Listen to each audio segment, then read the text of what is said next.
All right. Hi, everybody, and welcome to part two of the hippocampus. And just remember that the hippocampus is going to be a major player in types of dementia. So when we talk about dementia, the reason there's people think of dementia and Alzheimer's is dementia is really an umbrella term. And the reason it's linked to Alzheimer's is about 80% of people who get dementia kind of go down that lane of the Alzheimer's realm. So, and then you can also have Parkinson's, which is part of dementia. You can have Lewy bodies dementia, which is what this means is you get Parkinson's and the alpha-synuclein that triggers your Parkinson's disorder. Your immune system actually tries to engulf the alpha-synuclein. It produces Lewy bodies, and then we end up with Parkinson's and Lewy bodies dementia because it actually impacts the frontal lobe and the temporal lobe. We can actually have vascular dementia as well, where we start to have mini strokes that lead to these types of problems. And of course, we can also have trauma. I actually have had people who had a whiplash injury, head hit the windshield, and then they start to get focus and attention and actually tremors. And of course, you don't want any of these, but if you had to pick one, the one you would want would be a traumatic event that caused this, because once the trauma is actually removed, meaning the head injury, and then we actually go in and start laying down these neurological pathways called brain-derived neurotrophic factors. We actually stimulate the system, causing neuroplasticity, and then we set up what is called synaptogenesis, where we give the raw materials to actually allow the tissues, the neurons, and the brain to heal. So you don't want any of them, but if I had to pick one, I'd say give me the car crash, because once we remove that, then we get rid of the inflammation. We can actually start to heal this thing. Now, with the hippocampus, one of the things that we need to realize is that there are 7 stages to Alzheimer's. The Alzheimer's Institute has already talked about this. They've done studies on this. There are 7 stages. The first stage is you don't have any symptoms. Second stage, you start to have focus, attention, and concentration. And actually, the first stage of this is what is called subjective cognitive impairment, and this is important. So this is, and this would be like stage 2. So stage 2 means that our focus, our attention, our concentration is off. It means we know that we're not able to remember and retain information like we did years ago. Now, the thing about subjective cognitive impairment, only you know that you have this. Okay, nobody else can detect this at this time because it's subjective. And it's just, again, you just wake up one day or over months, years of time, and you go, man, it's like, 5 years ago or a year ago, I could really remember things like this, or I'm really starting to forget people's names, or my mathematical skills are just not where it used to be, or when I learn something, I'm really having to put more time and energy into learning this. Okay. Now, once we move from this subjective cognitive decline, now, if you tell a healthcare professional, or if you tell your family that you're having this problem, you can take it to the bank that you are going to make excuses for this. Your children are going to make excuses for this.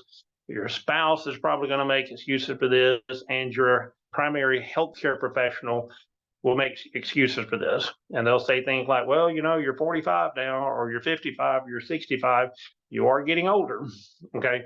And when people come into my clinic and they tell me that they're having focus, attention, and concentration issues, that's a major concern to me, because when it comes to these Alzheimer's dementia types of problems, we want to get this as early as possible. And of the 7 stages of Alzheimer's, which is actually impacting the frontal lobe and the temporal lobe, those are linked together through the Papez circuit. And so the earlier we get to this, the greater chance we can slow it down, reverse it, and in some situations prevent it before it ever starts happening. So that's what we want to do. But again, see, people in America are pain motivated. Maybe people across the world are this way. And they've got to get to a point to where there's enough pain and suffering over here that they're willing to make the effort and sacrifice from a time, energy, and financial aspect, realizing that I don't want to go down this road. Okay, so everybody's got some people never have this threshold. And the ones that do have this threshold, we try to get them as soon as we possibly can. And that's why I do a lot of marketing to educate people that, you probably don't have to live like this anymore. So subjective cognitive decline is more like stage 2, maybe early stage 3 Alzheimer's. And you can Google AlzheimerAssociation.com, 7 stages, and it'll pop up. Now, once we get past this subjective cognitive decline, excuse me for that, then we end up in this area of dementia. Now, this is important here because in dementia, by definition, it means that we have to lose 2 or more regions of the brain. All right. Now, so we actually have 9 regions of our brain, and the easiest way to remember this, this is the way my brain works, is through mnemonics, and it's ARA, and I'll explain this in just a second. And then how simple is this? LMNOVX. So if you can remember that mnemonic, and ARA, just think of this, the American Rifle Association. So exert your Second Amendment rights, correct? And so ARA and then LMNOVX. Okay, so these are the 9 regions of your brain. So if we understand this, then we have the first one is going to be attention. So that's going to be the first thing that goes, because our frontal lobe in our prefrontal cortex is going to decrease in its function. And then if we have time tonight, we'll talk about maybe 3 of the regions why, but attention, recall, okay. Can you remember at least 5 numbers if somebody gives them to you? Okay, or are you having problems with recalling things like you walk into a room and forget why you walked in there. You call somebody on the phone. You forget why you called them. You're in conversation. You can't remember what you're talking about. This is recall. And once we start to lose recall, we really start to move into that stage 3. Abstract thinking. The easiest way to do abstract thinking, if you think somebody is, this is really in the later stages with an abstract thinking. So the easiest way to do this is just get a person to draw a clock. Okay, so you would, I'm going to do this over here. So you'd say, Mr. Patient, I want you to draw a clock, and I want you to put the numbers on it. So this would be 12, 1, 2, 3, 4, 5, 6, 7, 8, 9, 10, 11. Okay. And then what you would want to do with this, the abstract thinking, is you would want to know if they can draw that number, okay, of a clock. And then you would say, I want you to tell me, if I give you the time 11:10, I want you to draw that for me. So we know that 11:10 is the shorthand is going to be on 11, and then the longhand is going to be on 2. Okay, and they have a very almost an impossible way of ability to do that. So that's just a really simple way to know if somebody's losing abstract thinking. Language. When people lose their language, this is more advanced type of dementia. Memory is going to take us all the way through stage 2, 3, 4, 5, 6, and 7. And it's according to how damaged you are as to how bad your memory is. Because again, focus, attention, and concentration is going to be a part of short-term memory. Then we have long-term memory. And this is why I ask patients about focus, attention, and concentration. This is, can you retain information that's, coming at you right now for short-term and working memory? And then can you tell me, 5 years ago, tell me something that happened in your life 5 years ago, 10 years ago. Can you tell me, or let's back up just a second. Can you tell me who the president of the United States is today? Okay. What was the name of the last president, and the one before him, and the one before him? Can you go through that? Because what we're doing is we're saying right now, can you remember this short-term memory? Can you remember things that happened 2 years ago? Can you remember things that happened 6 years ago? Can you remember things that happened 10 years ago? And so once we get past the 10 years, then we actually we move from frontal lobe to hippocampus to more regional, meaning, or more network, meaning the entire brain is really starting to be damaged at that point. Naming. Like, for example, you have problems naming things. Like, somebody's in conversation, it's like, that guy, what that guy's name? Yeah, or it's like when I go to the grocery store and that thing you drive, and it's a car. So see, the problem with that is in the temporal lobe, we have problems naming things. So see, these are things that are extremely important to me, is when people get lost in conversation or they can't name things. This is part of the temporal lobe function organization.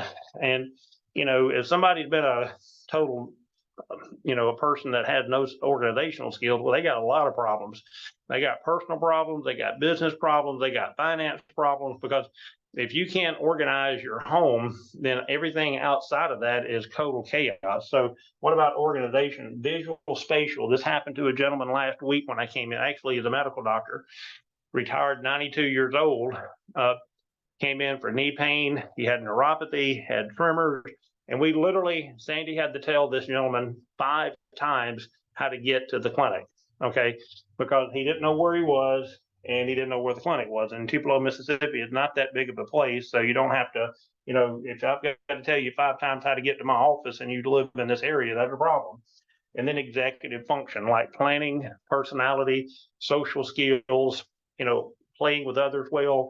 These are all things, these are the 9 regions. And see, so when we have subjective cognitive decline, that means our frontal lobe and temporal lobe is starting to tank. You only know that.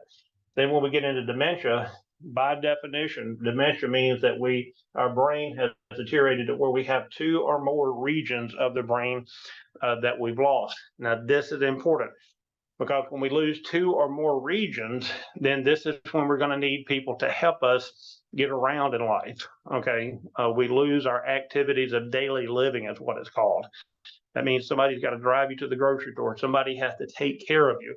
Because again, remember, we're going to have 2 of these. So let's say that we have problems, I don't know, with attention, and let's say we have problems with language.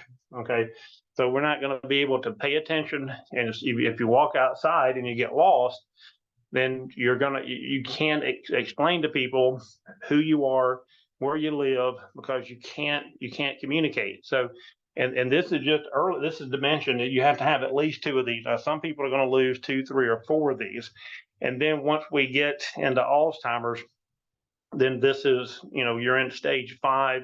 At this point, you really stop taking care of yourself, and then we get into stage 6. People start to urinate and defecate on themselves.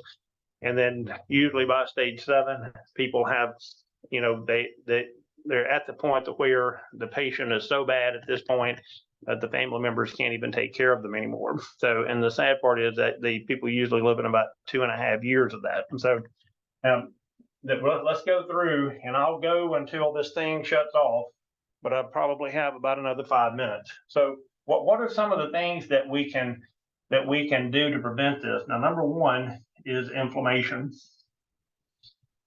And the reason we test for this in our clinic, and virtually nobody's testing for this, all right? And this is what the scientific research states. Now, number 1, we have to know that 80 to 90% of Americans have what is called leaky gut. I'll just put LG, leaky gut. So leaky gut is a major contributing factor to inflammation, because inflammation is the precursor. There's a direct link to inflammation in every chronic health problem in America, every one of them. Okay, I don't care what the chronic disease is, there's a link to inflammation. And the first thing we have to do is, since we know the scientific research states 80, 90% of people have leaky gut, that's got to get tested. All right, then we got to fix what's causing it. Next is what is called metabolic syndrome. Oh, let me back up just a second. Other things with inflammation, not only that is leaky gut, but we also need to look at, with metabolic syndrome, I believe it's in the 50 percentile of people that have metabolic syndrome: high blood pressure, high cholesterol, overweight, and your blood sugar is, you're in insulin resistance. So you have to meet those 4 criteria.